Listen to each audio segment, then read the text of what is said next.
Good morning.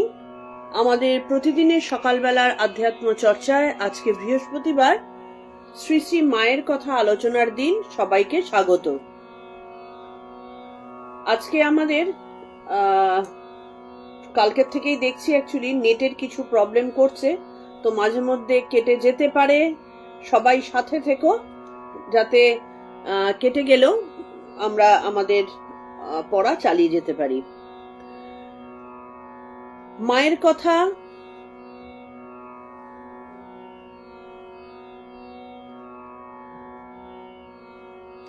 আলোচনায় সবসময় আমাদের একটু মনের মধ্যে ভয় ভয় ভাব থাকে। কেন থাকে? মায়ের কথা আলোচনায় আবার সন্তানের ভয়ের ভাব কি?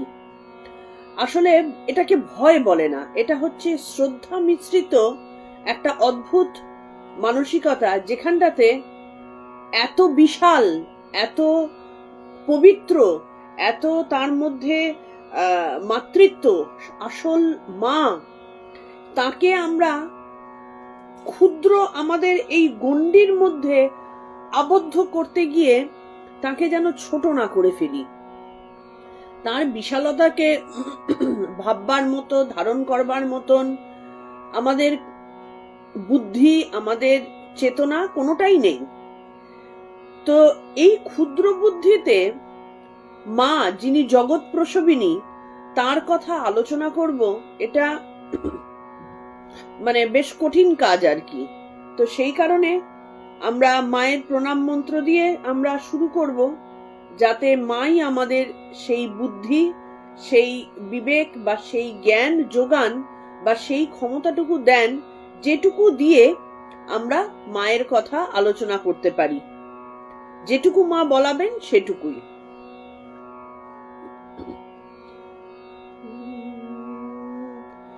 জননীং শারদাং দেবীং রামকৃষ্ণং জগৎগুরুং পাদপদ্মে তয়ো শ্রিত্বা প্রণমামি মুহুর্মুহুঃ। সর্বমঙ্গলামঙ্গল্যে শিবে সর্বার্থসাধিকে শরণ্যে ত্র্যম্বকে গৌরী নারায়ণী নমোস্তুতে।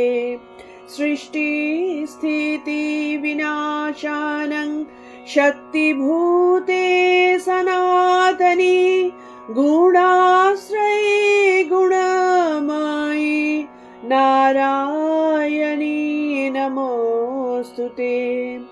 জয় নারায়ণী নমোস্তুতে, জয় নারায়ণী নমোস্তুতে, জয় নারায়ণী নমোস্তুতে। এর আগে আমরা শ্রী শ্রী মায়ের কথার মধ্যে তার ঠাকুরের কাছে তিনি কেমন ছিলেন, কিভাবে ঠাকুর তাকে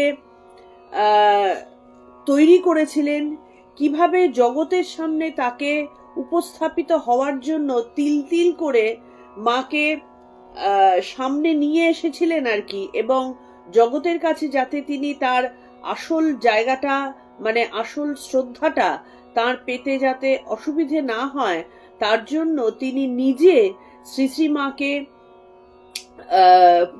তার নিজের সমস্ত কর্মফল, নিজের সমস্ত কিছু অর্পণ করে মাকে জগদ্ধাত্রী রূপে প্রতিষ্ঠিত করে তিনি সারা পৃথিবীর কাছে একটা বিশেষ একটা কি বলবো, একটা ইনফরমেশন, শুধু না, বিশেষ একটা মা সম্পর্কে ধারণা তৈরি করে দিয়েছিলেন।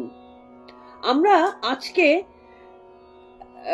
মায়ের সম্পর্কে যা পড়ব, দেখো, ঠাকুরের সম্পর্কে যেরকম কথামৃতে বিভিন্ন জায়গায়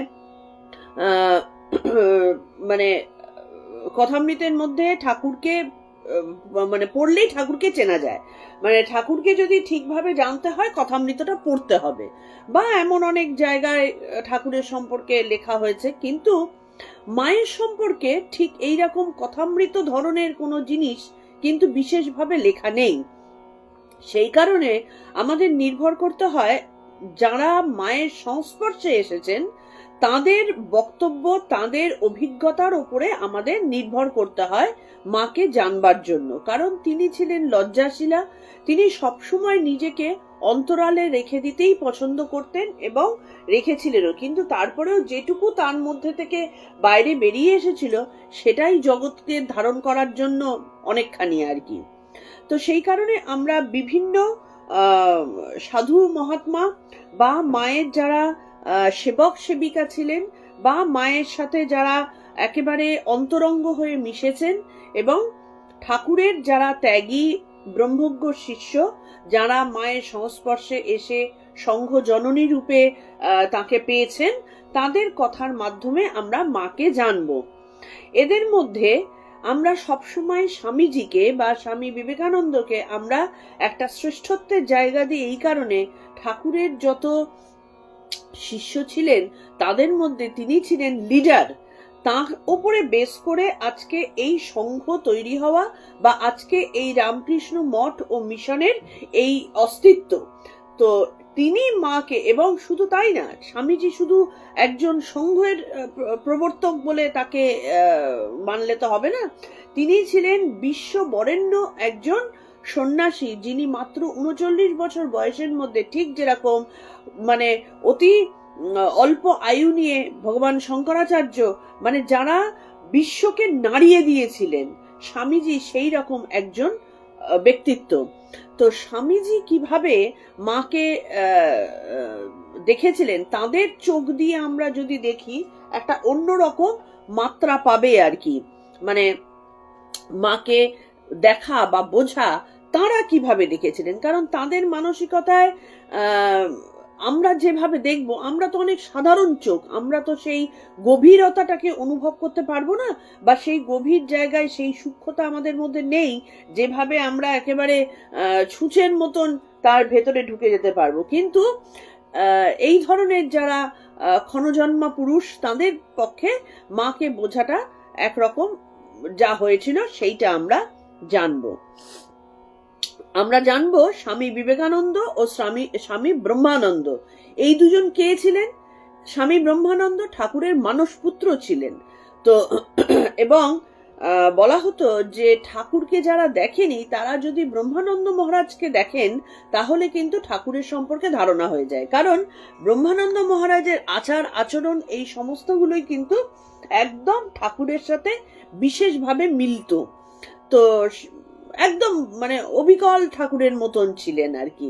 তো সেই কারণে স্বামী ব্রহ্মানন্দ এবং স্বামী বিবেকানন্দ, যিনি ঠাকুরদের ভক্ত বলবো না, ঠাকুরের যারা মানে নর ও নারায়ণ একসাথে এসেছেন, সুতরাং সেই বিশেষত্ব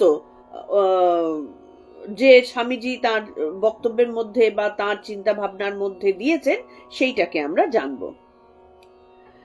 স্বামী বিবেকানন্দ ও স্বামী ব্রহ্মানন্দ আধ্যাত্মিক জগতের এই দুই বিরাট পুরুষের দিব্য আন্তর্জীবনের গভীরতায় এবং প্রসারিত ধ্যান দৃষ্টির স্বচ্ছতায় শ্রীমা কোন অপরূপ আলোকে উদ্ভাসিতা ছিলেন তা কি আমাদের পক্ষে অনুধাবন করা সম্ভব? এখানে লেখক নিজেই সন্দেহ প্রকাশ করছেন যে স্বামী ব্রহ্মানন্দ, স্বামী বিবেকানন্দ যারা দুই বিরাট পুরুষ, যেই তাদের অন্তর কি ছিল? দিব্য ভাবে পরিপূর্ণ অন্তর। সুতরাং দিব্য ভাব দিয়েই আরেকটা দিব্যাত্মাকে জানা যায়। আমাদের মতন জাগতিক দৃষ্টি দিয়ে কিন্তু আমরা খুব ছোট বিচার করে ফেলি। তো সুতরাং তারা দেখার পরে যে বর্ণনা করেছেন সেই বর্ণনাতেও কি আমরা মাকে অনুধাবন করতে পারবো? আমাদের বুদ্ধি তাহলে কতটা ক্ষুদ্র, সেখানেও সন্দেহ আসছে। তবু শ্রীমায়ের সঙ্গে তার এই দুই প্রিয় সন্তানের সম্পর্ক সংবাদ, শ্রীমায়ের প্রসঙ্গে তাদের নানা উক্তি ও আচরণ আমাদের মাতৃ অনুধ্যানে পরম সহায়ক। কারণ এটা সত্যি কথাই, তাদের যে বিশালতা দিয়ে মাকে তারা দেখেছেন, তার যদি ক্ষুদ্র একটা অংশও আমরা নিজেদের মধ্যে স্মরণ মনন করতে পারি, তাহলেও মানে মায়ের একটা অংশ হয়তো, একটা সামান্য জিনিস হয়তো আমরা বুঝবো। রামকৃষ্ণ সৌরমণ্ডলের এই দুই অতি উজ্জ্বল জ্যোতিষ্কের বিকীর্ণ কিরণ রেখাগুলি কিভাবে রামকৃষ্ণ সংঘজননীর চরণ স্পর্শ করে ঊর্ধ্ব শিখায় আরতি করেছে তার কিছু বিক্ষিপ্ত সংবাদ ভিন্ন আর কিছু আমরা উপস্থিত করতে সমর্থ নই। ওই যে বললাম যে শ্রী মায়ের সম্পর্কে কোথাও কিন্তু সেই রকম কথামৃতের মতন এমন কোনো বই বা এমন কোনো রচনাবলী নেই যেটা দিয়ে আমরা শ্রীশ্রীমা সম্পর্কে পরিপূর্ণভাবে জানতে পারি, বুঝতে পারি। কথাটা অনেক পরের কথা, কথামৃত পড়েও কি আমরা ঠাকুরকে বুঝতে পেরেছি? তবে হ্যাঁ, ঠাকুরের কিছু জিনিস আমরা জানতে পারছি। তাহলে শ্রীশ্রীমায়ের তো তাও নেই। তো যিনি মায়া, মায়াকে কিভাবে বর্ণনা করা যায়, পরমা প্রকৃতি যিনি, তাকে তো বর্ণনা করা সম্ভব নয়। তো সেই কারণে তার মানে যারা বিশাল পুরুষ তাদের ক্ষুদ্র ক্ষুদ্র কিছু কথাবার্তায় আমরা মাকে সামান্য একটু বিক্ষিপ্ত সংবাদ দিয়ে, ধরো খাপছাড়া খাপছাড়া ভাবে কোনোদিন আজকে একে দুটো কথা বলেছেন, কোনোদিন একটা অনুভূতির কথা বলেছেন, এইরকম খাপছাড়াকে জোড়া লাগিয়ে মায়ের সম্পর্কে একটা ধারণা করা হয় জাস্ট। এবার স্বামী বিবেকানন্দ 1890 খ্রিস্টাব্দের 14 ফেব্রুয়ারি গাজীপুর থেকে স্বামী বিবেকানন্দ রামকৃষ্ণদেবের অন্তরঙ্গ গৃহী পার্ষদ বলরাম বসুকে লিখেছেন, গিরিশবাবুর সহিত মাতা ঠাকুরানীকে কলিকাতায় আনিবার জন্য আপনার কি মতান্তর হইয়াছে? গিরিশবাবু লিখিয়াছেন, সে বিষয়ে আমার কিছু বলিবার নাই। মানে ঠাকুরের দেহ রক্ষার পরে শ্রীশ্রীমায়ের কি অবস্থা হয়েছিল, কারণ তখন তো যারা ঠাকুরের এই 12 জন শিষ্য তারা নিজেরাই তো ভ্যাগাবন্ড হয়ে ঘুরে বেড়াচ্ছেন, মানে তাদের কোনো স্থায়ী বাসস্থান নেই, তারা কি করবেন জানেন না, ঠাকুরের বিশাল শূন্যতা বুকে নিয়ে তারা সাধনা করে যাচ্ছেন ওই একটা বরানগরের ভাঙা বাড়িতে, সেখানে খাবার কিছু নেই। মা তখন কামারপুকুরে গিয়ে রয়েছেন, সেখানে কিভাবে রয়েছেন, এই সমস্ত বিষয়গুলো কিন্তু তখন খুব মানে ছড়িয়ে ছিটিয়ে গিয়েছিল, যা হয় আর কি, স্বাভাবিক একটা সুন্দর চলমান অবস্থা। তারপরে মথুরবাবু দেহ রক্ষা হয়েছে, সেই কারণে দক্ষিণেশ্বর থেকেও সেই সাপোর্টটা পাওয়া যায়নি, এইরকম বিভিন্ন অবস্থা ছিল আর কি। তো সেই অবস্থায় কিছুদিন বাদে যখন মানে স্বামীজি হাল ধরলেন আর কি, এবার মানে লিডার হিসাবে তিনি যখন হাল ধরলেন, এবার সব ধীরে ধীরে গোছানো হচ্ছে, সেখানে যারা গৃহী ভক্ত ছিলেন ঠাকুরের তাদের মধ্যে বলরাম বসু এবং গিরিশ ঘোষ অবশ্যই, তো তারা এই সমস্ত জিনিসগুলোর সাথে যুক্ত ছিলেন।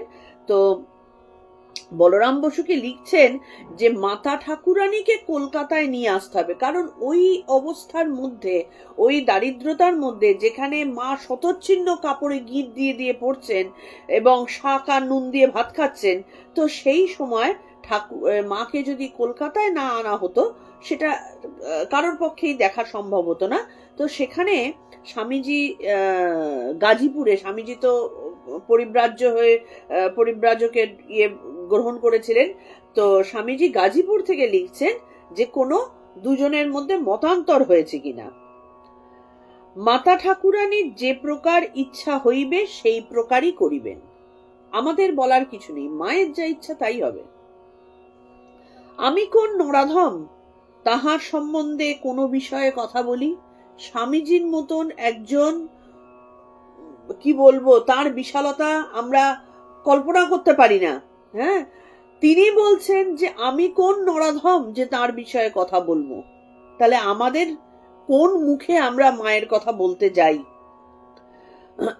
পত্রটির উপসংহারে স্বামীজি মর্মস্পর্শী ভাষায় লিখেছেন, বলরাম বাবু, মাতা ঠাকুরানী যদি আসিয়া থাকেন আমার কোটি কোটি প্রণাম দিবেন ও আশীর্বাদ করিতে বলিবেন যেন আমার অটল অধ্যাবসায় হয়, কিংবা এ শরীরে যদি তাহা অসম্ভব যেন শীঘ্রই তাহার পতন হয়। কি অদ্ভুত মানে চাহিদা! আমরা ঈশ্বরের কাছে চাইতে জানি না। আমরা কি চাই?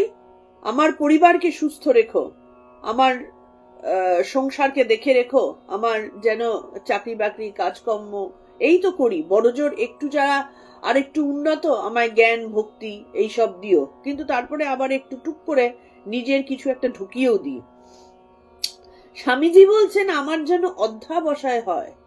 অধ্যাবসায় মানে কি? আমার কনসেন্ট্রেশন। মা নিজে মুখে বলে দিচ্ছেন। তার মানে এই যে চিঠিগুলো, এই যে কথাগুলো, এগুলো আমরা কেন পড়বো?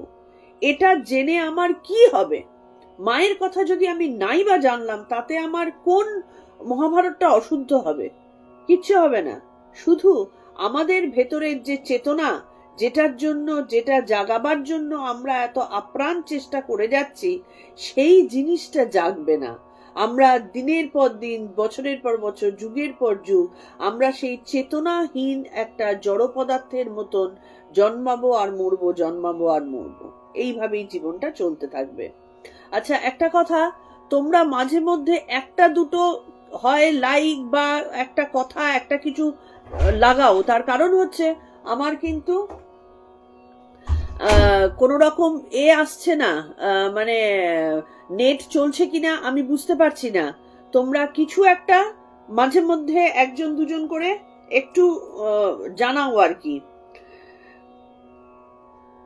একটা করে ইমোজি কি যাই হোক কিছু একটা দাও। তো চাইছেন আমার যেন অটল অধ্যাবসায় হয়।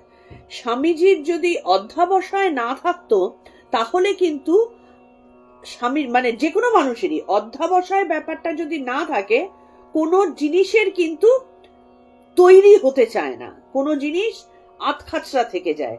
স্বামীজি যে পরিমাণ কষ্ট করেছেন, স্বামীজি যা পরিশ্রম করেছেন এবং শরীর পাত করেছেন এই ভারতবর্ষের জন্য, ভারতবর্ষের মানুষের জন্য, সেখানটাতে যদি সেই অধ্যাবসায় না থাকতো, অধ্যাবসায় না থাকলে কোনো জায়গাতেই ওঠা যায় না, মানে এক জায়গায় স্ট্যাগন্যান্ট হয়ে যেতে হয়।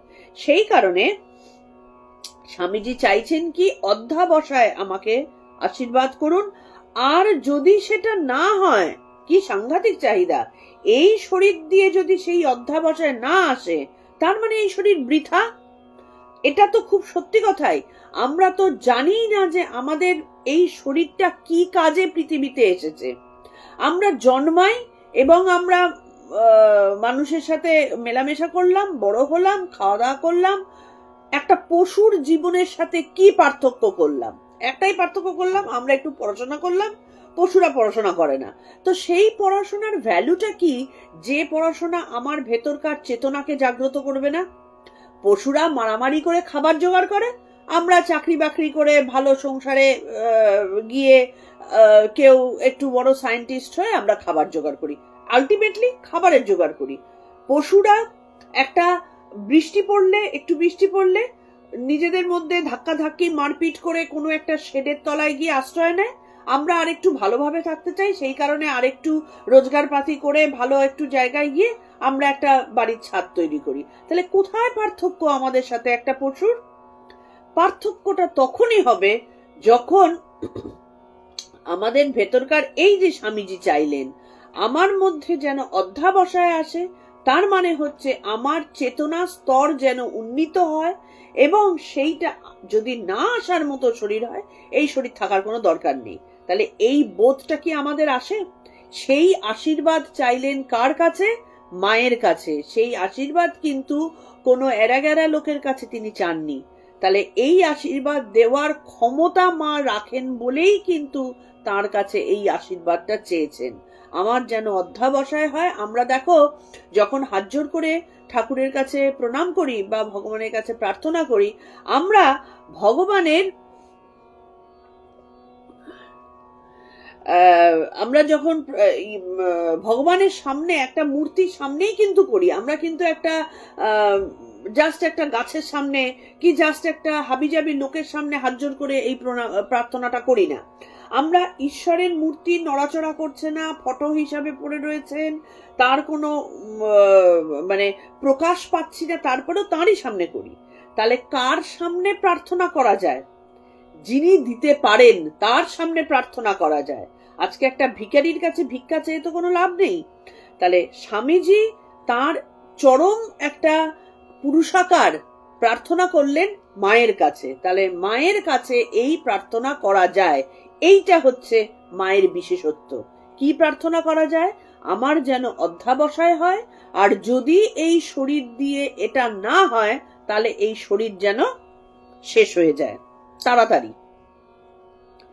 শ্রীমা সম্পর্কে স্বামী বিবেকানন্দের যেসব উক্তির সন্ধান পাওয়া যায় তাদের মধ্যে কালগতভাবে এটি প্রথম। স্বামীজির অন্তরে শ্রীমায়ের স্থান সম্পর্কে পত্রটি উজ্জ্বল আলোক সম্পাত করেছে। দেখো এই যে কথাটা, এটা কিন্তু আমিও না জেনেই বললাম যে শ্রীশ্রীমা কেমন, শ্রীশ্রীমা কে এবং তার বিশালত্ব কতটা, সেটা কিন্তু স্বামীজির এই যে প্রথম উক্তি, এটা থেকেই বোঝা যায় যে তার কাছে আমি আশীর্বাদ প্রার্থনা করছি, আমার যেন অধ্যাবসায় হয়, আর যদি না সেটা হয় আমার যেন শীঘ্র পতন হয়। শ্রী রামকৃষ্ণ সম্পর্কে স্বামী বিবেকানন্দ অকুণ্ঠিত চিত্তে বলেছিলেন, আমি তার জন্ম জন্মান্তরের দাস, এই আমার পরম ভাগ্য, তস্য দাস দাস দাস অহং। ঠাকুর শ্রী রামকৃষ্ণ সম্পর্কে স্বামীজি বলছেন, আমি তার দাসেরও দাস, দাসেরও দাসেরও দাস। তাহলে আমি কত ক্ষুদ্র ঠাকুরের কাছে। শ্রীমাকে স্বামীজি শ্রীরামকৃষ্ণের সঙ্গে অভিন্ন জ্ঞান করতেন। যা আমরা গীতাতে পড়ছি, পুরুষ ও প্রকৃতির মধ্যে কোনো পার্থক্য নেই। যিনি পুরুষ তিনিই প্রকৃতি, যিনি প্রকৃতি তিনিই পুরুষ, একে অপরে মিলেমিশে তারা পরম অবস্থায় রয়েছেন। সেইটা যখন আমাদের মানব কল্যাণের জন্য যখন তারা পঞ্চভূতের দেহ ধারণ করেন, তার মানে এই নয় আমাদের সাধারণ মানব দৃষ্টিতে তারা যদিও পুরুষ আলাদা নারী আলাদা হয়ে যাচ্ছেন, কিন্তু বেসিক্যালি মা এবং ঠাকুর যে এক, সেইটা স্বামীজি অনুভব করতেন। তার দৃষ্টিতে এক অখণ্ড সত্তায় দুই দেহাধারে আপনাকে প্রকাশিত করেছেন। স্বামীজি এটা অনুভব করতেন, আমরা জাস্ট ক্যাজুয়ালি শুনছি। আমরা গীতাতেও কিন্তু শুনেছি যে পুরুষ প্রকৃতি এক, কিন্তু সেটাকে অনুধাবন করে নিজের মধ্যে নেবার মতন ক্ষমতা আমাদের কিন্তু হয়নি। কিন্তু স্বামীজি এটা বুঝেছেন, এবং বুঝেছেন বলেই তিনি যে নিজেকে ঠাকুরের দাসেরও দাসেরও দাস বলতেন, তাই এক মনোবৃত্তি তিনি মা সম্পর্কেও রাখতেন, বরং আরো বেশি কিছু। গুরুভ্রাতা স্বামী রামকৃষ্ণানন্দকে এক পত্রে স্বামীজি লিখছেন, মা ঠাকুরানীকে তার জন্ম জন্মান্তরের দাসের পুনঃ পুনঃ ধুল্য বলুণ্ঠিত সাষ্টাঙ্গ দিবে।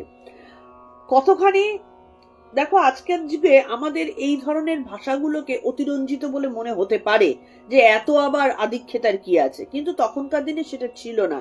আমাদের চিঠি লেখা ব্যাপারটা যখন ছিল, তখন খেয়াল করে দেখেছো যারা চিঠি লিখেছো আগে, আমাদের চিঠির মধ্যে একটা সুন্দর ভাষা এবং অন্তরের একটা সুন্দর প্রকাশ কিন্তু থাকতো, যেটা আমাদের আজকের চ্যাটের যুগে সম্ভব না। একটা লোক মারা গেলে আমরা RIP দিয়ে ছেড়ে দিই, RIP, হ্যাঁ, রেস্ট ইন পিস, হয়ে গেল, আমার কর্তব্য শেষ। কিন্তু চিঠির যুগে সেটা ছিল না, এবং আরো আগে চিঠির মাধ্যমেই কিন্তু মনোভাব পূর্ণরূপে বোঝানো হতো যদি দূরত্ব থাকতো। তাহলে চিঠির মাধ্যমে মা ঠাকুরানী মানে শ্রীমাকে স্বামীজি নিজেকে মা ঠাকুরানীর জন্ম জন্মান্তরের দাস এবং তাকে ভুলুণ্ঠিত সাষ্টাঙ্গ প্রণাম করছেন। এই কথাটা যেটা তিনি চিঠিতে লিখেছেন, এটা কিন্তু তিনি হি মিনস ইট, এটা কিন্তু তার কথার কথা নয়, তিনি অন্তর থেকে এই সাষ্টাঙ্গে প্রণামটা করছেন বলেই তিনি কিন্তু সেটা চিঠিতে লিখেছেন। তাহার আশীর্বাদে আমার সর্বত মঙ্গল। আজকে মায়ের যা মঙ্গল হবে তিনি বলছেন সেটা স্বামীজির যা মঙ্গল হবে সেটা মায়ের আশীর্বাদেই হবে। আজকে আমাদেরও কিন্তু তাই, কিন্তু আমরা বুঝি না। আমাদের যা কিছু হয় আমরা যদি একজন মাকে পাই, সেই মায়ের আশীর্বাদ নিয়ে আমরা যদি প্রত্যেকটা কাজ করতে থাকি, এটা আমরা আজ বুঝি না। আমরা আজকে ভাবি যে আমাদের খারাপ সময় চলছে, আজকে ভাবি আমার শরীর প্রবলেম হচ্ছে, কালকে ভাবি আমার পরিবারে প্রবলেম হচ্ছে, কিন্তু গভীরভাবে তলিয়ে দেখলে বোঝা যায় যদি আমাদের মাথার উপরে একজন মা থাকেন, তাহলে যা ঘটে আমাদের মঙ্গলের জন্যই হয়ে থাকে।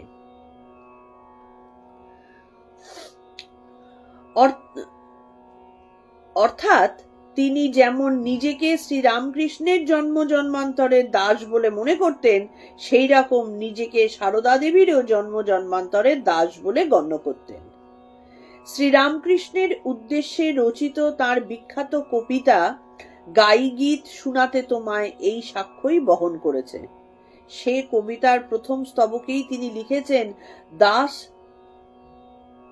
দাস তোমা দোহাকার সশক্তিক নমিতব পদে। স্বামীজির লেখা যে দাস, তিনি লিখেছিলেন কবিতাটা, দাস তোমা দোহাকার, তোমাদের দুজনেরই আমি দাস, সশক্তিক নমিতব পদে। সশক্তিক, শক্তি দিয়ে তোমার পায়ে প্রণাম করি। শক্তি না থাকলে আমরা, এর আগে আমাদের খুব ভাগ্য যে আমাদের গীতার যে অধ্যায়গুলো চলছে তার সাথে এই জিনিসগুলো মিলাতে এখন খুব সুবিধা হচ্ছে না, যে আমরা এখন ঈশ্বরের সপ্তম অধ্যায়ে যে আমরা পড়ছি যে ঈশ্বরের রূপ কি, সেখানটাতে ঈশ্বর বলছেন আমি শক্তি, চন্দ্র সূর্যের শক্তি আমি, এই শক্তি হচ্ছেন শ্রী শ্রী মা, তিনি শক্তি রূপিণী, তিনি জ্ঞানদায়িনী। তাহলে এই শক্তিটা আছেন বলেই কিন্তু আমাদের পক্ষে একজনের কাছে মাথা নিচু করে তাকে প্রণাম জানানোর ক্ষমতা হচ্ছে। না হলে একটা সাধারণ জিনিস দেখো, হঠাৎ করে একজনের একটা রাত্রির মধ্যে এমন একটা ঘটনা হয়ে গেল, তার হাত পা পড়ে গেল বা তার ভেতরে কোমা চলে আসলো, সে তো বেঁচে আছে। কোমায় থাকা মানে তো সে মরে যায়নি, তার মানে সে বেঁচে আছে, তার পঞ্চভূতের শরীরটা রয়েছে, কিন্তু তার পক্ষে ঈশ্বরের কাছে হাত জোর করে হে ঈশ্বর আমায় ক্ষমা করো এটা বলার ক্ষমতা আর নেই। আজকে লোকে যখন অন্যায় করে না, দিনের পর দিন বছরের পর বছর অন্যায় করে যায়, তাদের মধ্যে জ্ঞান থাকে না, নিজের যুক্তি দিয়ে তারা মনে করে যে মানে আমি যা করছি ঠিক করছি, কারণ আমার যুক্তিতে আমি ঠিক আছি, অন্যের কাছে কি হচ্ছে আমার দেখার দরকার নেই। কিন্তু এইটা তারা বোঝে না যে একটা জায়গায় বিচার হতে থাকে, যখন সেই সময়টা আসে সেই শক্তি কিন্তু তার সাথ ছেড়ে দেয়, আর শক্তি যদি একবার সাথ ছেড়ে দেন তখন কিন্তু তার আর কোনো রকম ভাবে মানে অধঃপতনের সীমা থাকে না। তাহলে সেটাই বলছেন যে দাস তোমা দোহাকার সশক্তিক নমিতব পদে, তোমাকে প্রণাম করবার জন্য আমার ভেতরে শক্তির প্রয়োজন। 1895 খ্রিস্টাব্দে স্বামী রামকৃষ্ণানন্দকে স্বামীজি লিখছিলেন, শাঁকচুন্নি যে ঠাকুরের পুঁথি পাঠাইয়াছে তাহা পরম সুন্দর, কিন্তু প্রথমে শক্তির বর্ণনা নাই, এই মহাদোষ দ্বিতীয় এডিশনে শুদ্ধ করিতে বলিবে। তার মানে শক্তির আরাধনা না করে কখনো তার পরবর্তীতে যাওয়া যায় না, আগে শক্তির আরাধনা, তবে গিয়ে আমাদের পরবর্তী ধাপ শুরু। তাহলে রামকৃষ্ণের, ঠাকুর শ্রী রামকৃষ্ণের পুঁথি যেটা রয়েছে, আমার কাছে নেই, আমি কোনোদিনও পড়িনি, কিন্তু পুঁথি অনেকেই পাঠ করেন, এবং সেই পুঁথির মধ্যে শক্তির আরাধনা প্রথমে ছিল না, এবং স্বামীজি সেটাকে দোষ বলে দেখছেন।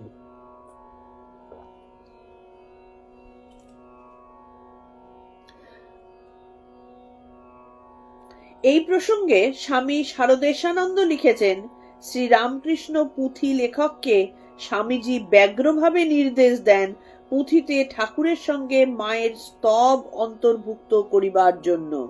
শুধুমাত্র ঠাকুরের স্তব করলেই হবে না, মায়ের স্তবটাকে ঢোকাতে হবে। সশক্তিক ছাড়া ভগবানের উপাসনা হয় না, ভগবানকে ডাকতে গেলে শক্তিকে আগে ডাকতে হয়, তবে গিয়ে ভগবানের কাছে পৌঁছানো যায়। তোমার আমার প্রার্থনা ঈশ্বরের কাছে পৌঁছয় যদি শক্তিকে আরাধনা করে যায়। আগেও অনেকবার আমাদের এই নিয়ে কথা হয়েছে। জঙ্গলের মধ্যে শ্রীরামচন্দ্র, লক্ষণ এবং সীতা দেবী যাচ্ছেন, সামনে শ্রীরামচন্দ্র, পেছনে লক্ষণ, মাঝখানে সীতা দেবীকে রক্ষা করে যাচ্ছেন। আমরা সেটাই কিন্তু দেখছি যে জঙ্গলে অনেক বন্য জন্তু জানোয়ার রয়েছে, অনেক রাক্ষস পক্ষস রয়েছে, তাদের হাত থেকে সীতা দেবীকে রক্ষা করে চলেছেন। কিন্তু অ্যাকচুয়ালি সামনে যাচ্ছেন ভগবান, মাঝখানে রয়েছেন মায়া, তারপরে লক্ষণ নররূপে। সেখানে লক্ষণ বলছেন, হে মা, তুমি একটু সরে না দাঁড়ালে আমি তো শ্রীরামচন্দ্রকে দেখতে পাচ্ছি না, তুমি একটু সরে যাও, সরে সরে যাও। তার মানে ভগবান এবং ভক্তের মধ্যে মায়া অবস্থান করছেন। তাই মায়াকে তুষ্ট না করতে পারলে, মায়ার আরাধনা না করলে, মায়াকে চিনতে না পারলে, তিনি রাস্তা না ছাড়লে আমাদের পক্ষে ঈশ্বরের কাছে কখনোই পৌঁছানো সম্ভব না। তাই মায়া এবং মায়া শক্তির আরাধনা করতে হয়। তাই পরে সংযুক্ত হইল জয় মাতা শ্যামা সুতা জগত জননী রামকৃষ্ণ ভক্তিদাত্রী চৈতন্য দায়িনী, এই বলে মায়ের আরাধনা হলো। স্বামীজি স্বয়ংও স্বরচিত ঠাকুরের আরাত্রি স্তবে মায়ের বীজ মন্ত্র রিং সংযুক্ত করিয়া দেন। আমাদের এই যে মন্ত্রের মধ্যে যে বিভিন্ন রিং, ক্লিং, শ্রিং, এই যে গুলো রয়েছে না, এগুলো বীজ মন্ত্র। এটার মানে হচ্ছে শক্তি। এটাকে মানে বোঝানো যায় না।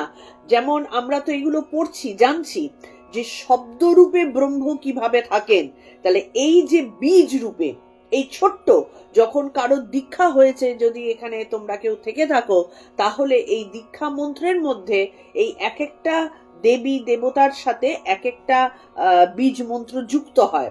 তা এই রিং কথাটা হচ্ছে শক্তি, মানে শক্তিপূর্ণ ব্রহ্ম। এই জন্য এই নামটা যখন আমাদের গুরু প্রদত্ত মন্ত্রের মধ্যে, আর এই বীজ মন্ত্র না থাকলে কিন্তু মন্ত্র হয় না। মানে আমাদের জপের মন্ত্র যেটা গুরু প্রদত্ত, কেউ যদি এরকম মন্ত্র কখনো জেনে থাকো, শক্তিকে রাখতেই হবে, তবেই সেটা গিয়ে আমাদের মানে অরিজিনাল জপের মন্ত্র হয়ে দাঁড়ায়। তো স্বামীজি সেই কারণে মায়ের বীজ মন্ত্র রিং এটাকে যুক্ত করে দিলেন। শ্রীরামকৃষ্ণের মহিমা উপলব্ধির জন্য স্বামীজিকে দীর্ঘকাল বহু পরীক্ষা নিরীক্ষা, বিচার বিতর্কের আশ্রয় গ্রহণ করতে হয়েছিল। কিন্তু শ্রীমায়ের মহিমা উপলব্ধির জন্য তার কোনো কিছুরই প্রয়োজন হয়নি। এটা তো তোমরা সবাই জানো। ঠাকুর যেমন স্বামীজিকে বাজাচ্ছিলেন, স্বামীজিও কিন্তু ঠাকুরকে প্রতি মুহূর্তে বাজিয়েছেন। এমনকি কত সাংঘাতিক, ঠাকুর যখন একেবারে শেষ সজ্জায়, তার মানে দুদিন বাদেই তার মহাসমাধি হবে, তখনও ঠাকুরকে সামনে বসে স্বামীজি মনে মনে ভাবছেন যে এই সময় যদি তিনি বলেন যে আমি অবতার, তার মানে বুঝবো তিনি সত্যি। মানে তখনও পরীক্ষা চলছে। কি সাংঘাতিক শিষ্য! তাহলে এই রকম শিষ্যের সামনে মা তো প্রকাশিতই হননি। মা তো সবসময় নিজেকে অন্তরালবর্তী করে রেখে দিয়েছেন। তারপরেও স্বামীজি কিন্তু মায়ের সম্পর্কে তার টনটনে অজ্ঞান ছিল। তাকে কিন্তু কোনো দিন কোনো বিচারের জায়গায় আনেনি, তার প্রয়োজনই হয়নি। তিনি প্রথম থেকে মা কি জিনিস সেটা বুঝেছিলেন। মায়ের মহিমা সম্বন্ধে কোনো প্রশ্ন বা সংশয় স্বামীজির কোনোদিনই ছিল না। কোনো প্রশ্ন নেই, একেবারে চোখ বন্ধ করে তিনি জেনে গেছেন। শ্রীমা শ্রীরামকৃষ্ণের ২-৩ ত্যাগী ভক্ত ছাড়া অন্যান্য সকলের মতো নরেন্দ্রের নিকটও তিনি অন্তরালবর্তিনী ছিলেন। পরবর্তীকালেও শ্রীশ্রীমা যখন স্বামীজির সঙ্গে কথা বলতেন, তখন সোজাসুজি কথা বলতেন না। মায়ের মুখে অনুচ্চ স্বরে উচ্চারিত কথাগুলি গোলাপ মা বা অন্য কেউ স্পষ্ট করে স্বামীজিকে শুনিয়ে দিতেন। তাহলে কতখানি তিনি নিজেকে লুকিয়ে রাখতেন। স্বামীজির মতন একজন দেব মানবের কাছেও তিনি তার কানে কথা যাওয়ার মতন কথা তিনি বলতেন না। মানে এত অস্পষ্ট স্বরে বলতেন, সেটা গোলাপ মা বা তার পাশাপাশি কেউ থাকলে সেটা জোরে উচ্চারণ করে তবে স্বামীজির কানে যেত। স্বামীজি কিন্তু কোনোদিনও মায়ের মুখ দর্শন করেননি, স্বামীজি কোনোদিনও মায়ের কথা ডাইরেক্ট শোনেননি, কিন্তু তারপরেও মা কি জিনিস তা তার মতো অনুভব কজন করেছে এটা আমাদের যথেষ্ট সন্দেহ আছে। শুধু স্বামীজি নন, অন্যান্য ত্যাগী সন্তানদের সঙ্গেও 2-3 জন ছাড়া শ্রীমা ওইভাবেই কথা বলিতেন। স্বামীজি বিদেশ থেকে ফিরে আসার পর গিরিশ ঘোষ তাকে শ্রীরামকৃষ্ণের জীবনী লিখতে বিশেষভাবে অনুরোধ করেছিলেন। তাতে স্বামীজি বলেছিলেন, তিনি মানে শ্রীরামকৃষ্ণ এত মহান ছিলেন, এত বড় ছিলেন যে আমি তাকে কিছুই বুঝতে পারিনি। স্বামীজি বলছেন ঠাকুরকে কিছুই বুঝতে পারিনি, তাহলে আমরা কোন ছাড়? আমরা শুধুমাত্র নিজেদেরকে একটু শান্ত করবার জন্য কথামৃত পাঠ পড়ছি, তাতেও তার ধূলিকণা মাত্র নিতে পারছি না। স্বামীজি বলছেন যে তিনি এত বড়, এত মহান, তাকে কিছুই বুঝিনি, তার সম্পর্কে কি লিখবো? শেষে শিব গড়তে কি বানর গড়ে ফেলবো? আমি তা পারবো না। মায়ের জীবনী লেখার কাজে হাত দিতেও তিনি ভয় পেতেন। একটি চিঠিতে গুরুভাই স্বামী রামকৃষ্ণানন্দকে স্বামীজি লিখেছেন, স্যান্ডেল মানে বৈকুণ্ঠ সান্যালকে স্যান্ডেল বলতেন তিনি, স্যান্ডেল আমাকে 3 পাতা লেকচার দিয়েছে যে মা ঠাকুরানীকে ভক্তি করতে হবে এবং তিনি আমায় কত দয়া করেন। স্যান্ডেলের এই মহা আবিষ্ক্রিয়ার জন্য ধন্যবাদ। শ্রীমায়ের বিষয়ে একটা কিছু লিখব মনে করি, কিন্তু ভয়ে পিছিয়ে যাই। যাক, তার ইচ্ছা হয়তো কালে কালে হবে। মায়ের সম্পর্কে কিছু লেখা দেখবে, খেয়াল করে এখনো মহারাজরা শ্রী মায়ের কথা বলতে গেলে তটস্থ থাকেন। আমরা কোন বুদ্ধিতে যে মায়ের কথা আলোচনা করছি আমরা জানি না, কিন্তু বেসিক্যালি এই বইগুলো যদি না থাকতো আমাদের পক্ষে মায়ের কথা বলা মুখে সম্ভব ছিল না। আমরা তাদের কথা নিজেদের মধ্যে একটু অনুধ্যান করে নিচ্ছি, সেই কারণেই অনুধ্যান কথাটা লিখলাম। তো স্বামীজি কতখানি তাহলে তটস্থ থাকতেন যে বলছেন যে মা যদি কখনো ইচ্ছা করেন তিনিই নিজে করিয়ে নেবেন। সুতরাং এইটুকু বিশ্বাস আমরা রাখতে পারি যে আমাদের মায়ের ইচ্ছা হয়েছে বলে এইটুকু অধিকার মা দিয়েছেন যে আরেকজনের কথা নিয়ে মার কথা আমরা আলোচনা করছি। তার ইচ্ছাতেই, তার শক্তিতেই এই বলা, তার শক্তিতেই মুখ দিয়ে এই কথা বেরোনো, কান দিয়ে শোনা। তার যদি ইচ্ছা না থাকতো কোনো মতে কিন্তু আমাদের পক্ষে এটা শোনা সম্ভব ছিল না। সেই জন্য আমি একটা কথা সবাইকে বলি, যারা একবার অন্তত শুনে ফেলছো তারা আঁকড়ে ধরো। এই যে আমাদের প্রতিদিন সকালবেলার যে চর্চাটা হয়, এটার থেকে আর বেরোবে না। কাজ থাক না, কাজের মতন কাজ করতে থাকো, ছোট ছোট হাতের কাজ। এইভাবে নিজের রুটিনটাকে সেট করে নাও যে কাজ করতে করতে আমি এটা শুনবো, দেখবে ঠিক সময় হয়ে যাবে। শ্রীরামকৃষ্ণ ও শ্রীমাকে স্বামীজি যে অভেদ জ্ঞান করতেন তার প্রমাণ পাওয়া যায় আমেরিকা যাত্রার প্রাক্কালে তার শ্রীমায়ের আশীর্বাদ প্রার্থনা করার ব্যাকুল সংকল্পে। স্বামীজি আমেরিকা কোন অবস্থায় গিয়েছিলেন, যারা স্বামীজিকে সম্পর্কে একটুকু পড়াশোনা করেছো তারা জানো যে মানে ঠাকুরের বিশেষ প্রভাব এবং বিশেষ ইচ্ছা না থাকলে এই জিনিস সম্ভব ছিল না। স্বামীজি একটা এত অল্প বয়স্ক একটা, কি বলবো, এখন এই বয়সে একটু বড় বালক ছাড়া আর কিছুই বলা যায় না। কত অল্প বয়স, সেই সময় তাদের না আছে খাবারের সংস্থান, না আছে কোনো সঙ্গ, না আছে কোনো সুদূর পরিকল্পনা, একেবারে সম্পূর্ণ নিঃস্ব অবস্থায়। আমরা নিঃস্ব অবস্থায় এ পাড়া থেকে ও পাড়া যেতে পারি না হাতে যদি একটা পয়সা না থাকে। সেখানে স্বামীজি বিদেশ পাড়ি দিচ্ছেন। তাহলে সেই সময় যদি মায়ের আশীর্বাদ না থাকতো স্বামীজির পক্ষেও সম্ভব ছিল না এই জিনিস করা। তাই তিনি ব্যাকুল সংকল্প করেছিলেন মায়ের যেন আশীর্বাদ যেভাবে হোক পাওয়া যায়। ঘটনাটি কি? স্বামীজি মনে আমেরিকা যাওয়ার সংকল্প প্রায় স্থির হয়ে গেলেও এ বিষয়ে সম্পূর্ণ সন্দেহমুক্ত হবার জন্য তিনি ভাবলেন, আচ্ছা, শ্রীশ্রীমা তো ঠাকুরের অংশরূপিণী, তাকে একখানি পত্র লিখলে হয় না? শ্রীশ্রীমা তখন কলকাতায় ছিলেন না, সেই জন্য আমেরিকা যাওয়ার পুরো জিনিস হওয়ার পরেও স্বামীজির সংশয় কাটছে না। তিনি ঠাকুরের কাছ থেকে নির্দেশ পেয়েছেন। ঠাকুর কিন্তু ভগবান, এটা আমরা সবাই যদি খেয়াল করি না, আমরা কিন্তু দেখতে পাবো। আমাদের আসলে চোখটা বড্ড ঘোলাটে, আমরা ওই জন্য ঈশ্বরের নির্দেশ দেখেও রেজিস্টার করে না আমাদের। ঈশ্বর নির্দেশ দেন, স্বামীজিকেও তেমনি নির্দেশ দিয়েছেন। স্বামীজি দেখেছিলেন যে জলের ওপর দিয়ে ঠাকুর দূরে আঙ্গুল তাকিয়ে দেখাচ্ছেন। তারপরেও, ঠাকুরের কথার পরেও তিনি সংশয়াতীত হননি এবং সন্দেহমুক্ত হওয়ার জন্য তিনি ঠিক করলেন মায়ের কাছে একটা চিঠি লিখলে হয় না? তিনি যেরূপ বলবেন সেরূপই করব, মায়ের আদেশই শিরোধার্য, মা যা বলবেন তাই করব। স্বামীজি তারপর শ্রীমায়ের নির্দেশ চেয়ে যে পত্র লিখলেন, তাতে স্বামীজির সকল দ্বিধার অবসান হলো। তিনি বললেন, এতক্ষণে সব ঠিক হলো।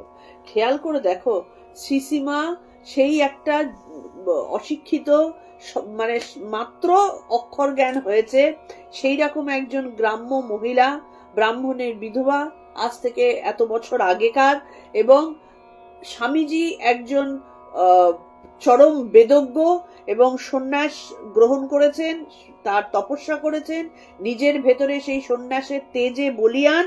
তিনি ঠিক ডিসিশন নিতে পারছেন না, মা না বলা অবধি আমি যাব কি যাব না, মা যদি ঠিকঠাক কথা বলে আমি তাই করব। আর আমরা কোথাকার ছাড় নিজেদের ডিসিশন নিজেরা নিয়ে আমরা লাফালাফি করে আমরা ঠিক করেছি করে। তো যখন মায়ের উত্তর আসলো, তিনি হাঁপ ছেড়ে বাঁচলেন। এতক্ষণে সব ঠিক হলো। তার আগে অবধি খচখচ করছিল।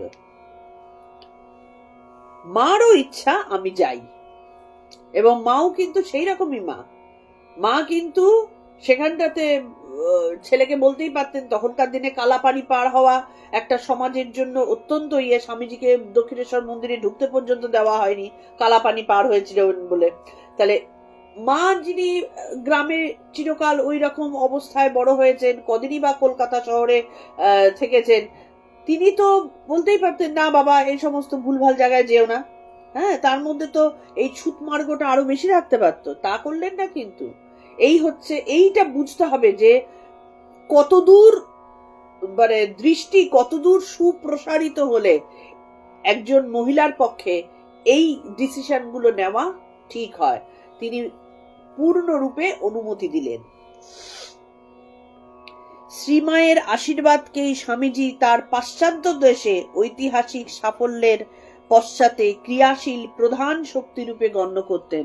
এবার আমেরিকাতে গিয়েও কিন্তু স্বামীজির জীবন খুব সুখকর ছিল না। এটা তোমরা অনেকেই জানো, ছোটবেলার থেকেই পড়েছো। ঠান্ডার মধ্যে সেখানটাতেও কিরকম বিপদে তাকে পড়তে হয়েছিল, কিন্তু অযাচিত ভাবে কিরম অদ্ভুত সাহায্যগুলো এসে উপস্থিত হয়েছিল। এবং স্বামীজি মনে করতেন শ্রীশ্রীমায়ের এই বিশাল যে আশীর্বাদ, সেই আশীর্বাদের ছাতার তলায় তিনি ছিলেন বলেই এই ঐতিহাসিক সাফল্য হয়েছিল, যা আজও আমরা নিজেদের মধ্যে আলোচনা করে চলেছি। পাশ্চাত্য থেকে ফিরে আসার পর একদিন তিনি শ্রীমাকে বলেছিলেন, মা, আপনার আশীর্বাদে এ যুগে লাফিয়ে না গিয়ে তাদের তৈরি জাহাজে চড়ে সে মুলুকে গিয়েছি। আবার স্বামী শারদেশানন্দ বলেছেন, তিনি ছোট মামির মায়ের ছোট ভাইয়ের বউ ছোট মামির মুখে শুনেছেন যে বিশ্বজয় করে ফেরার পর স্বামীজি যেদিন প্রথম শ্রীমায়ের চরণ বন্দনা করলেন, সেদিন ছোট মামির ভাষায় রাজার মতো চেহারা ঠাকুরজির পায়ে লম্বা হয়ে পড়ল, জোর হাতে বলল, মা, সাহেবের ছেলেকে ঘোড়া করেছি তোমার কৃপায়। স্বামীজিকে তো দেখতে এমনিই অপূর্ব সুন্দর ছিল, তার ওপর সাধনার তেজে বলিয়ান, ঝলঝল করছে তার চোখ মুখ। বিদেশ থেকে তিনি বিশ্ব জয় করে ফেরত এসেছেন এবং এসে মাকে বলছেন যে তোমার কৃপায় এক জন্মে স্বামীজিও জানতেন এগুলো কিন্তু কথার কথা না। নিজেকে এই যে হনুমান বলে বলছেন যে তোমার কৃপায় এ যুগে, মানে তিনি যে এক যুগে সাগর লাফিয়ে লঙ্কেশ্বর রাবণের কাছে গিয়েছিলেন সেইটা তার কিন্তু মনে আছে। এগুলো ঝটঝট করে বেরোয় না, মানুষের মুখ দিয়ে যখন একটা কথা বেরোয় না, সেটা কিন্তু মানে হঠাৎ করে বেরোনো কথা নয়, যুগ যুগ ধরে জন্ম জন্মান্তর ধরে বেরোনো কথা। তা সেই কারণে স্বামীজির মুখ দিয়ে এটা বেরোলো। আর এ যুগে কি করলাম, লাফিয়ে পার হইনি, তাদের তৈরি জাহাজে চড়ে আমি পার হলাম। আর ছোট মামি কি বলছেন, ছোট মামি তার নিজের অভিজ্ঞতার কথা বলছেন। ঠাকুরজি মানে শ্রী শ্রীমা, তার পায়ে রাজার মতো চেহারা, আর স্বামীজির ওই রকম তেজিয়াল চেহারা, ওই রকম মাথায় পাগড়ি, ওই রকম একটা ড্রেস। হ্যাঁ, আমি তো বলি যে স্টাইল আইকন একেবারে। ওই রকম একটা সন্ন্যাসীর ড্রেস স্বামীজি তো প্রথম, তার আগে কোথায় সন্ন্যাসীদের ওরকম ড্রেস ছিল। তো তিনি মায়ের পায়ে লুটিয়ে পড়লেন এবং জোর হাতে বললেন, মা, সাহেবের ছেলেকে ঘোড়া করেছি তোমার কৃপায়। এই দর্শনের আরেকটি প্রত্যক্ষদর্শীর বিবরণ পাই কুমুদবন্ধু সেনের স্মৃতিকথায়।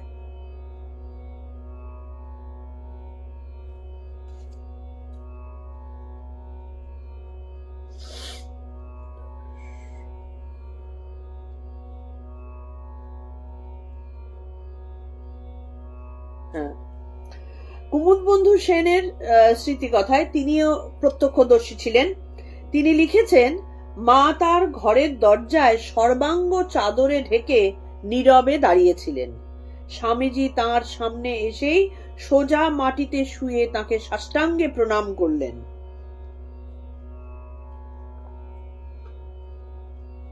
কিন্তু সাধারণ রীতি অনুযায়ী তার পাদস্পর্শ করলেন না। এই ছোট্ট ছোট্ট জিনিসগুলো শিখতে হয়। মানে দেব শরীরকে তারা যখন অবতার রূপে জন্মগ্রহণ করুক, কি তার কোনো মানব সাধনার দ্বারা নিজেকে সেই জায়গায় নিয়ে যাক, মানে উন্নত স্তরে নিয়ে যাক, তাদের ওই দেব শরীর স্পর্শ করতে নেই, কারণ ওটা এত সূক্ষ্ম যে আমাদের স্পর্শে তাদের কষ্ট হয়। তো স্বামীজি সেটা শেখালেন। স্বামীজি নিজেরই দেব শরীর, কিন্তু তার বক্তব্য অনুযায়ী তিনি তো ঠাকুরের লীলা সঙ্গিনীর চরণে এসেছেন, তো সেটা তিনি স্পর্শ করলেন না, পাদস্পর্শ করলেন না। তারপর তিনি উঠে দাঁড়িয়ে উপস্থিত আমরা যারা স্বামীজির পেছনে দাঁড়িয়েছিলাম তাদের কোমল কণ্ঠে বললেন, যাও মাকে সাষ্টাঙ্গে প্রণাম করো, কিন্তু কেউ তার চরণ স্পর্শ করো না। তার এতই করুণা, এতই কোমল প্রকৃতি, তিনি এতই স্নেহময়ী যে যখন কেউ তার পাদস্পর্শ করে তিনি তার সর্বগ্রাসী করুণা, সীমাহীন ভালোবাসা এবং সমবেদনা দ্বারা তৎক্ষণাৎ তার যাবতীয় দুঃখ কষ্ট নিজের মধ্যে আকর্ষণ করে নেন। এই হচ্ছেন মা। ওই জন্য বলছেন না যে মায়ের পা স্পর্শ করতে নেই, কারণ ওই স্পর্শের মাধ্যমে এই যে জাগতিক দুঃখ কষ্ট যা আমাদের কি বলে কামনা বাসনা পূর্ণ মানুষগুলো আমরা বহন করে চলেছি, তিনি খপ করে সেটাকে নিজের মধ্যে টেনে নেন। এটা হচ্ছে তার নেচার। ঠিক যেরকম ওই গল্পটার মতো যে একজন সন্ন্যাসী একটা নদীতে স্নান করতে নেমে দেখছে একটা কাঁকড়া বিছে ভেসে যাচ্ছে, জলে হাবুডুবু খাচ্ছে, মরে যাবে প্রায়। সন্ন্যাসী দেখার সাথে সাথে জল থেকে তুলে তাকে ডাঙায় রাখলো। যেই ডাঙায় রাখলো সাথে সাথে বিছেটা তাকে কামড় দিল।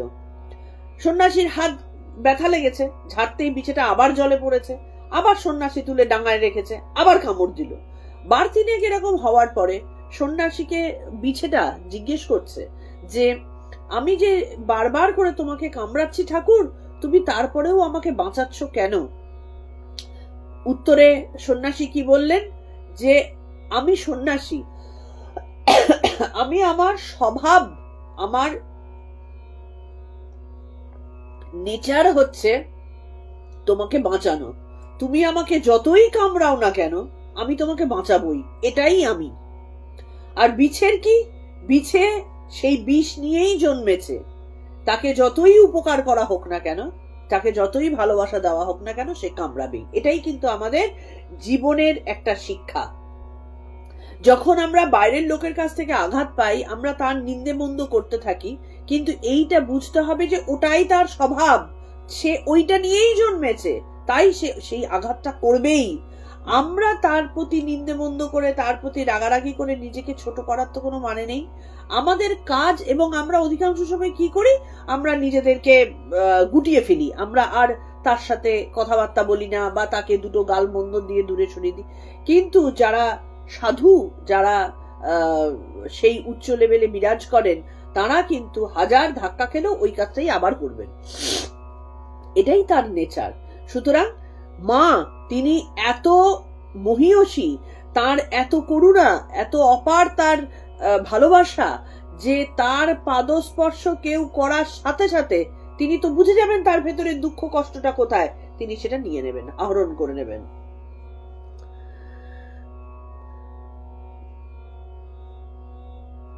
এবং সেই দুঃখ কষ্ট নিজের মধ্যে নিয়ে নেবার কারণে এই যে জাগতিক শরীর, যেটা যিনি শ্রীশ্রীমা রূপে বা যারা মহান আত্মা যারা আমাদের অবতার রূপে মানে এসেছেন আমাদের মধ্যে, সেই জাগতিক শরীরটা তখন কষ্ট ভোগ করতে থাকে।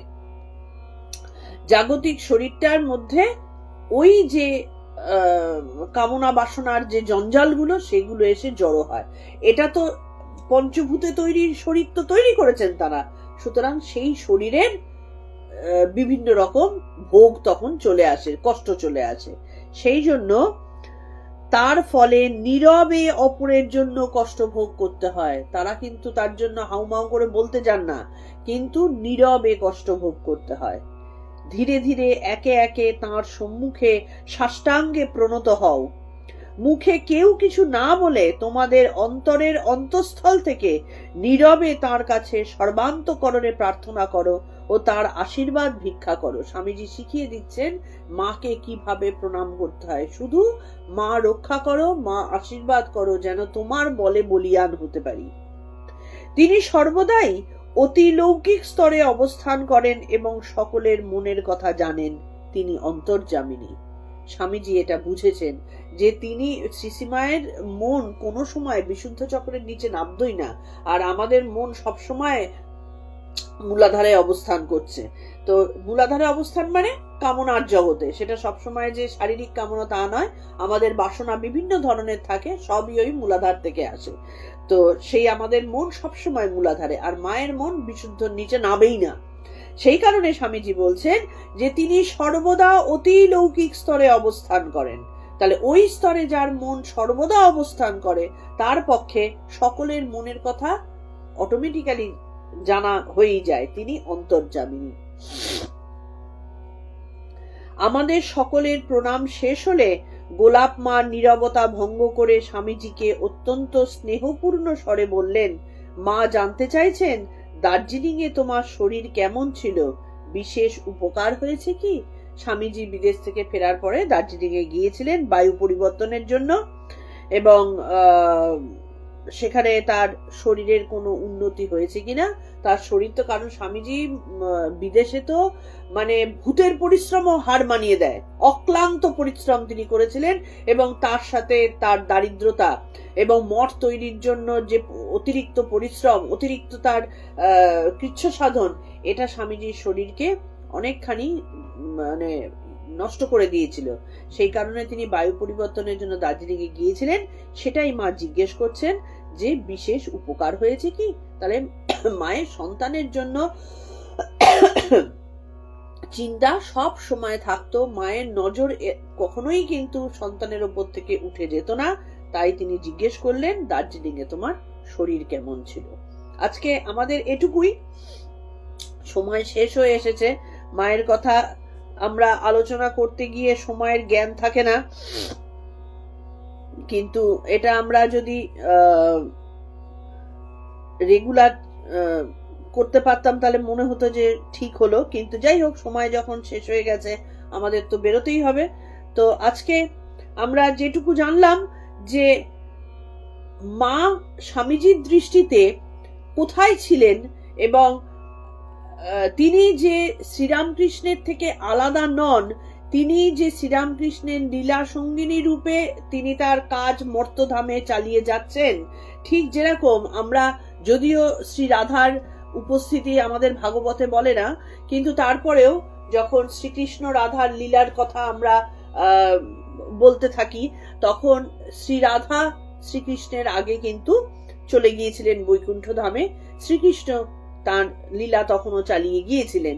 ঠিক তেমনি ঠাকুর তার অবতার লীলা এখানে সম্পন্ন করার পরেও মা তার লীলা কিন্তু দীর্ঘদিন চালিয়েছিলেন এবং মাকে অনেক শোক তাপ সহ্য করতে হয়েছিল।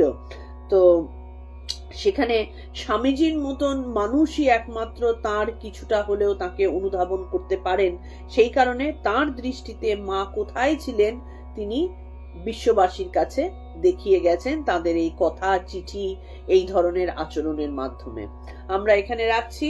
ঠাকুর মা স্বামীজির পায়ে আমাদের আলুণ্ঠিত প্রণাম জানিয়ে আজকের মতন আমাদের এই মাতৃ অনুধ্যান শেষ হলো। আগামীকাল আমরা মাতৃ অনুধ্যানে আসবো। আমাদের নোটিশের জন্য অপেক্ষা করো। আর সবাইকে সেই একই রিকোয়েস্ট সবাইকে করি, যারা প্রতিদিন আসছো বা একবার যারা এসে পড়ছো ভুল করেও, তারা কিন্তু এটা মেনটেন করো। কারণ মেনটেন করতে করতে আমাদের চেতনা স্তর কিভাবে উন্নীত হয়ে যাবে, কোন দিক থেকে আমাদের ভেতর অন্যরকম হয়ে যাবে, আমরা কিন্তু টেরও পাবো না। যেদিন হয়ে যাবে সেদিন বুঝবো যে আরে আগের আমি আর আজকের আমির মধ্যে কোথায় একটা বিশাল ফারাক ঘটে গেছে। এইটার জন্যই তো আমাদের এই অনুধ্যানগুলো করা। ভালো থেকো সবাই, আর ঠাকুর মায়ের চরণাশ্রিত হয়ে থেকো। কালকের নোটিশের জন্য অপেক্ষা করো।